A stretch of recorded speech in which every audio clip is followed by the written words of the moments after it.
कृष्ण इमलीतला महाप्रभु बैठक আমরা ইমলিতলায় শ্রীধাম বৃন্দাবনে ইমলিতলা দর্শন করছেন। ইমলিতলা দেখুন কত সুন্দর।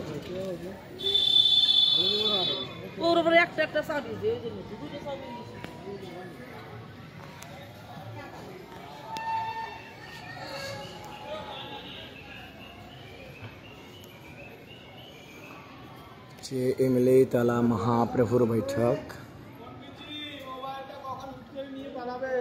अच्छा हरि बोल। श्रीमान महाप्रभु श्री चैतन्य महाप्रभु এখানে আছেন। দেখুন খুব সুন্দরভাবে। এটা হচ্ছে 5000 বছর পুরনো তেঁতুল বৃক্ষ। দেখুন এখানে খুব সুন্দরভাবে আছে। দেখুন ইমলিতলা মাহাত্ম্য। প্রাতে বৃন্দাবনে কইলা চিরঘাটে স্নান, তেঁতুল তলাতে আসি করিলা বিশ্রাম। কৃষ্ণলীলা কালীর সেই বৃক্ষ পুরাতন, তার তলে পিরি বাঁধা পরম চিক্কন। নিকটে যমুনা বহে শীতল সমীর, বৃন্দাবনের শোভা দেখে যমুনার নীর। তেঁতুল তলে বসি করেন নাম সংকীর্তন, মধ্যাহ্ন করিয়াসি করেন অক্রূরে ভজন।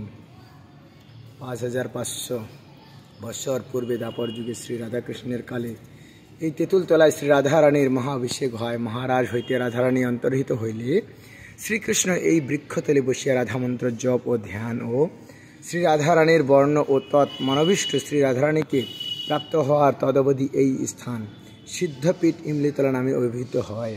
এই বৃক্ষের পাকা তেঁতুল শ্রী রাধারানীর শ্রীচরণে আলতাল নষ্ট হওয়ায় শ্রী রাধারানীর মনোব্যথার কারণে অদ্যাবধি 84 ক্রোশ ব্রজমণ্ডলে তেঁতুল পাকে না। দেখুন এখানে শ্রীমান মহাপ্রভু তিনিও এসেছিলেন।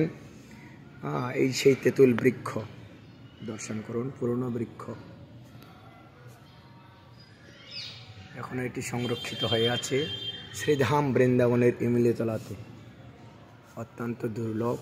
সকলেই আসবেন, যারা যারা এসেছেন দর্শন করবেন। খুব সুন্দর লীলাভূমি। এই সেই পুরনো বৃক্ষটি এখনও বিরাজমান হয়ে আছেন। এখানে খুব সুন্দরভাবে সংরক্ষিত হয়ে আছেন। চতুর্দিকে ভগবানের লীলাভূমি। এই যে সেই আলতা তেঁতুল বৃক্ষ থেকে পড়ে গেছিল রাধারানীর চরণে। আর রাধারানীর আলতা নষ্ট হয়ে গেছিল। পাকা তেঁতুল পড়ে গিয়ে রাধারানীর আলতা নষ্ট হওয়া যাওয়াতেই রাধারানী তিনি অভিশাপ প্রদান করেছিলেন, বৃন্দাবনে 84 ক্রোশ ব্রজমণ্ডলে তেঁতুল পাকবে না। তখন থেকে এখন পর্যন্ত বৃন্দাবনে তেঁতুল পাকে না। দেখুন কত সুন্দরভাবে এই সব দৃশ্যগুলো আপনারা দেখতে পাচ্ছেন। বলো রাধা রানী কি, কৃষ্ণ কানাইয়া লাল কি, জয় জয় জয় শ্রী রাধে। এখানে আগে একটি নতুন গাছ লাগানো হয়েছিল, কিন্তু এখন এই গাছটি আবার নেই। গাছটি অন্তর্ধান হয়ে গেছে, নতুন গাছটিও। এই হচ্ছে শ্রীধাম বৃন্দাবন। হরি বল।